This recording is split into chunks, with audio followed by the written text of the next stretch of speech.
간단하게 설명을 드릴게요.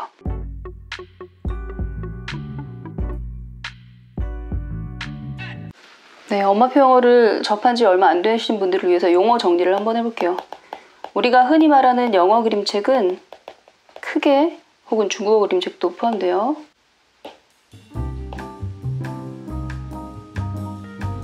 크게 두 개로 나눌 수가 있을 것 같아요. 하나는 Reader's Book, Reader's Book, 그리고 Picture Book. 그래서 Reader's Book은 여러분들이 흔히 아는 그 바로 Reader's Book이에요. 그리고 Picture Book은 Picture Book이고 주로 단행본으로 나오는 아주 예술성이 높은 창작물이죠. Reader's Book 같은 경우에는 일종의 읽기 교재예요. 그래서 이건 주로 세트 형태로 나와요. 방금 말씀드렸다시피 리더스 북은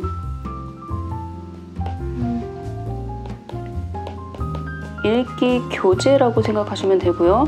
아이들의 읽기 독립을 도와주는 읽기 교재, 그러니까 그림책의 형태를 띤 읽기 교재고, 픽처북은 그야말로 창작물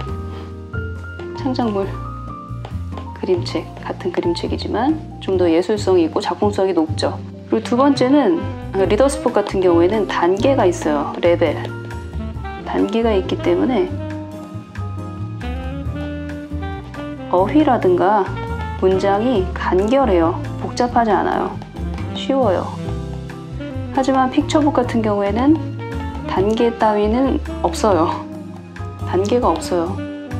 그냥 그 작가가 그리고 싶은 대로 그리고 쓰고 싶은 이야기를 쓰는 거죠. 그래서 이 픽처북 같은 경우에는 원어민 아이 같은 경우엔 부담 없이 깔깔거리고 즐길 수 있지만, 영어를 외국어로 쓰는 외국인 아이의 경우는 이 픽처북이 좀 어려운 게 단계가 없기 때문에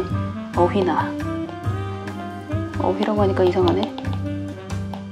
단계가 없어서 단어나 문장이 어렵거나 복잡해요. 비문도 있어요. 어쩔 때는 시적인 표현을 쓰기 위해서 어려워요.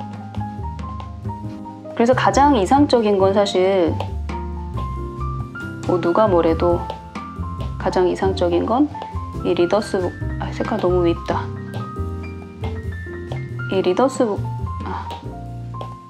이 리더스북과 픽처북을 골고루 읽어주는 게 가장 좋아요.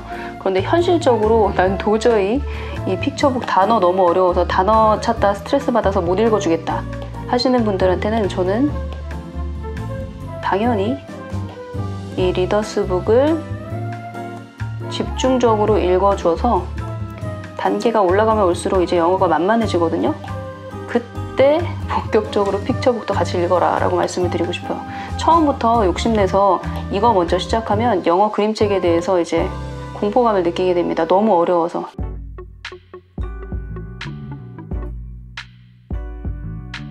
엄마표 중국어 환경을 만들어주시는 분들도 엄마표 영어 환경을 만들어주는 것과 똑같은 환경을 만들 거예요. 기본적인 뼈대는 중국어 그림책, 그리고 또 중국어 DVD, 이걸 아이들이 어렸을 때 노출시키는 건데, 엄마표 영어와 엄마표 중국어의 큰 차이 중에 하나는 중국어가 그 환경을 만드는 주체인 엄마에게 있어서 엄마의 입장에서는 굉장히 낯설고 어려운 언어라는 거예요. 그렇기 때문에 특히 그림책을 읽어주실 때 약간 주의하셔야 될 것이 있는 게, 될 수 있으면 중국어는 픽처북이 아닌 리더스북으로 읽어주셔라 라고 저는 권하고 싶어요. 왜냐하면 제가 실패를 했었거든요. 저는 중국어 동시통역을 전공한 전공자이긴 하지만, 그리고 중국어가 자유로운 사람이긴 하지만, 그래도 이런 중국어 픽처북을 사서 막상 읽어주려고 하니까 너무 부담스러운 거예요. 이거 아니구나. 이 책을 저희 아이가 재밌게 읽었기 때문에 중국어로도 한번 샀어요. 근데 보세요, 빳빳해. 한 번도 안 읽어준 거야. 우선 글자가 너무 많아서 영어도 사실 이런 거 읽어주기 쉽지 않거든요. 근데 중국어로 읽어준다고 생각하기가 너무 힘든 거예요. 중국어는 성조가 있는 언어이기 때문에 읽어주는 게 더 힘들어요. 그래서 저는 읽어주지 않았어요, 이 책을. 지금 보시면은 다 빳빳해. 안 읽어줬다는 뜻이죠.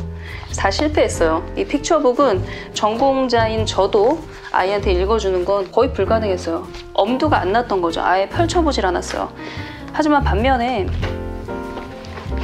이런 쉬운 리더스북 같은 경우에는 그냥 부담 없이 꺼내서 읽어줄 수 있어요.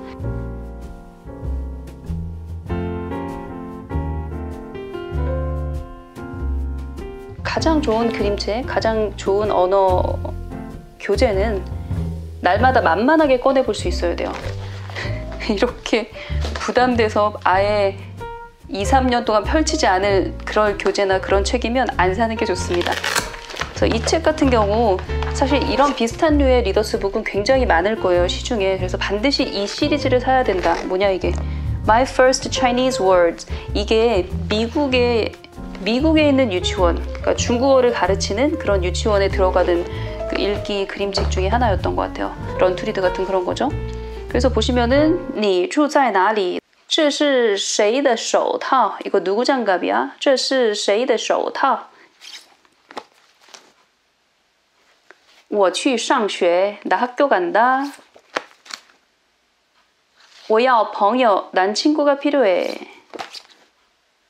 在学校真快乐, 학교에서 너무 즐거워. 그러니까 우리 뭐 가정이나 학교, 친구들 사이의 이야기들이에요. 그래서 이런 것들은 굉장히 부담이 없죠. 예를 들어서 이런 문장 한번 볼까요? 你住在哪里? 너 어디 살아?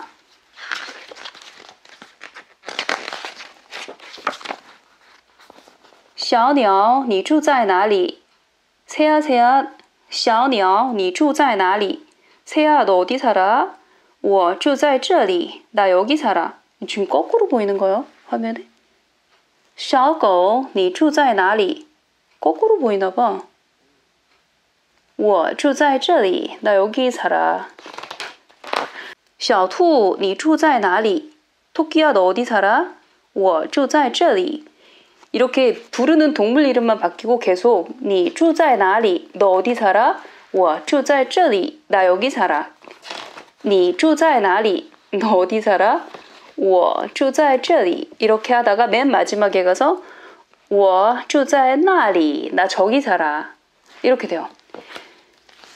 느끼셨겠지만 이 리더스북 같은 경우에는 같은 문장이 계속 반복돼요. 그래서 이 책을 한 권 읽고 그날 한 3, 4번 읽었다. 그러면은 你住在哪里? 너 어디 살아? 我住在这里, 나 여기 살아. 이 문장을 통째로 외우게 되는 거예요. 이게 바로 읽기 교재의 어떤 가장 큰 장점이죠. 읽기 만만하다. 그리고 몇 번만 읽으면 통째로 책을 외워버린다. 그런데 치명적인 단점은 그림이 굉장히 단순하고 예술성이 떨어진다? 뭐 그 정도 되겠죠. 그래서 그걸 보충해 주려면 또 단행본을 여러분이 도서관에 가서 계속 탐색하시면서 아이한테 보여주시면서 아이의 눈을 높여주셔야겠죠. 그래서 이런 리더스북을 가지고 지속적으로 중국어 환경 혹은 영어 환경을 만든다면 아이들 글 읽는 거 어렵지 않아요. 언젠간 읽게 돼요. 네. 그래서 오늘 영상의 핵심은 중국어로 엄마표 영어 환경을 만드시는 분은 이런 픽처북을 사는 허황된 짓은 하지 마시고 읽기 만만한 생활 동화책 혹은 리더스북 이런 것들을 공략하셔라 하는 말씀 드리고 싶습니다. 그럼 오늘은 여기에서 마치고 우리는 다음 시간에 더 알찬 이야기를 가지고 만나요.